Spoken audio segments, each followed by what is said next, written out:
make the heart stop beating again. So here we see an example of a defibrillator, and the defibrillator is sensing, I'll show us in a minute, the patient's heart is stopped, the computer will sense that, and then the computer will send out a shock that'll bring the heart back to life, that'll make the heart contract again. Yes?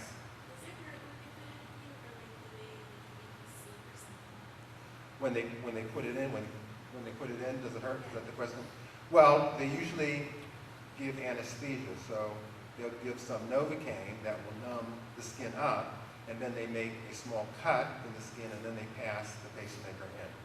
So no, it usually doesn't hurt. Now, what can hurt sometimes is when the pacemaker puts a shock out. That can hurt, but most of the time it occurs when people have passed out. If the heart stops, then people will pass out, and then the defibrillator will send out a shock, and that'll bring the heart back to life. Any questions about the pacemaker or the defibrillator? The next major technology that has been developed to evaluate the heart is the echocardiography, and that allows us to evaluate the structure and function of the heart. Echocardiography is the use of high frequency or high pitched sound to make pictures and video of the heart. Now, we're all familiar with the concept of sound, like the sound of my voice. It comes out in the ear and then it reaches your ear. Now, a high frequency or high pitched sound is a sound that sounds like this. This is a very high pitched, high frequency sound. And then you have a low frequency sound, and that's a very low voice like this. This is a low frequency sound. So we use mostly the high frequency sounds to evaluate the heart.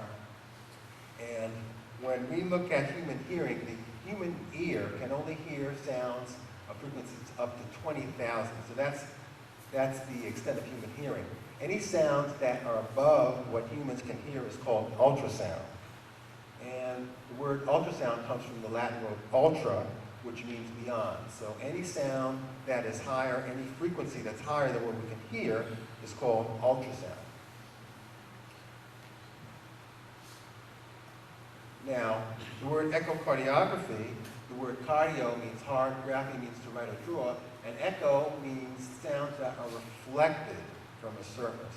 So you're all familiar with echoes. Echoes are if you're in a cave or if you're in a valley, if you yell out, then the sounds will come back to you. Those sounds are reflected off the mountains. And here we see an example of in a room. Certain rooms, if you clap or you make a noise, the sound will bounce off the walls and then come back to you, and you'll hear a delay.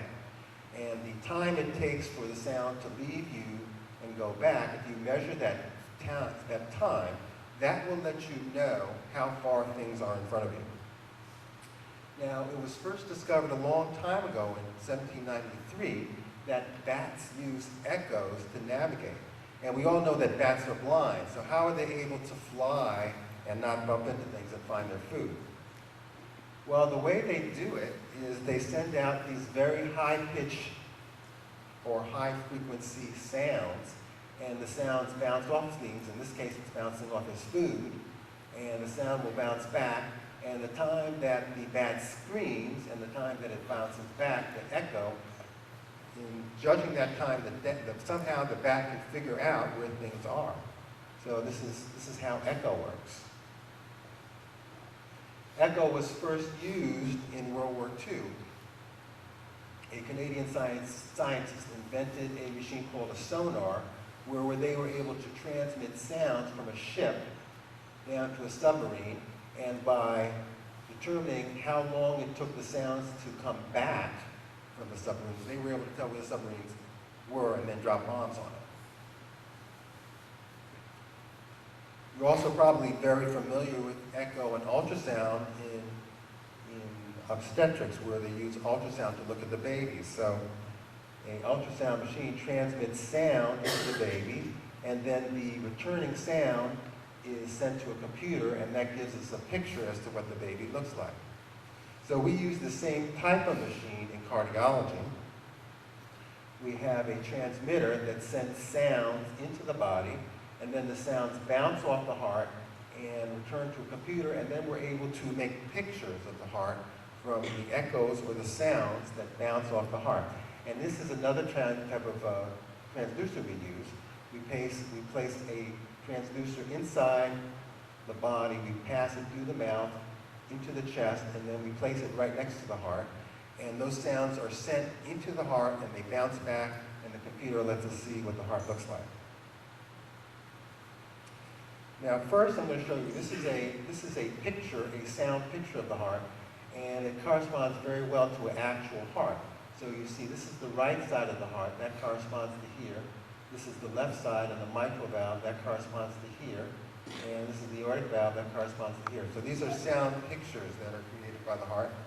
And here I'm going to show you a motion picture of the heart. Now this is what a motion picture of the heart, and this is what a normal heart looks like. In fact, this is a perfectly normal heart, and I know a lot about this heart because this is my heart. This is what my heart looks like on the echo sound picture. Here you can see my mitral valve. Here you can see my aortic valve. And this is my left ventricle. This is probably one of the best specimens of a heart you'll ever see. And you see this bright line here, this is my pericardium. This is a sac that surrounds all of our hearts. So this is what a normal heart looks like. Now I'm going to show you some examples of heart disease. This is a patient that has a pericardial effusion, which is fluid around the heart. This is a patient who has cancer, and the cancer has spread to the heart, and that caused fluid to collect around the heart. This is all fluid, this is the heart, and you can see the heart doesn't really like having fluid around it. It's being pushed, it's being crushed. If this fluid is not drained very quickly, this patient could die. This is what we did with this patient. We stuck a needle in the chest, and we drained this fluid out, and then the patient did much better. Here you're going to see an example of a leaking heart valve. This is called aortic regurgitation. This is the aortic valve. So we see the valve opening and closing. And this is the example of a leaking valve. We're using another sound technology called Doppler that lets us see how the blood's flowing in the heart. This patient has a lot of blood leaking backward from the valve. This patient had to have surgery to replace the valve because it was leaking too much.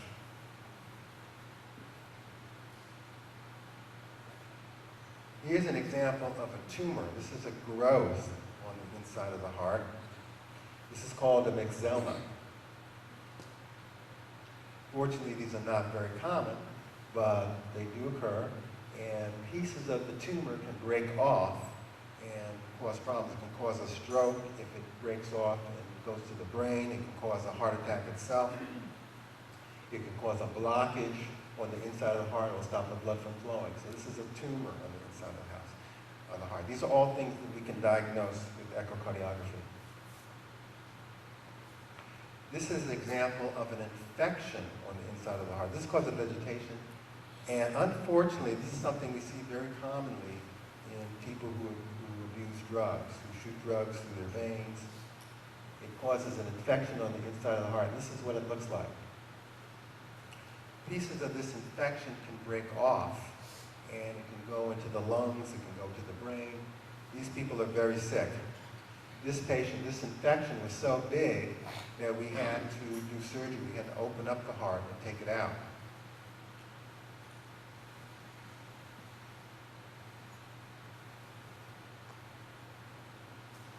Okay, now I'm going to show you something that's very rare, very unusual.